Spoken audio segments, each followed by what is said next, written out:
was just wondering how long we should spend, should we put limits on how far we're going in, like, spending with psychology, learning about this? Yes. Because it's kind of, you're still living with the effects of...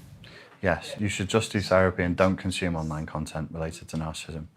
It's about other people, it's going to do you no good. It's going to make you feel better, but nobody's healed that way, never. I've watched people do it for years and they don't heal. But even people that you think are good, like say Sam Vaknin or stuff, is like... Watching his videos will do nothing.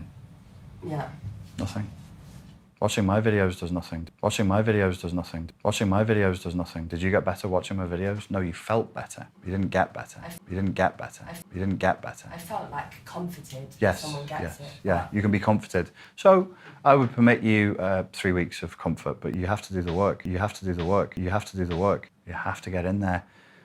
Otherwise, you're an addict. I felt like comforted. You're an addict. I felt comforted. You're an addict. Comforted. You're an addict. They've been abused effectively by a mother or father, so then they want a new one. Now you've taken your umbilical cord, you unplugged it from them and you plugged it into me. That's good. It'll make me very rich, but it won't be very good for you guys. You're an addict. I felt comforted. It'll make me very rich, very rich, very rich,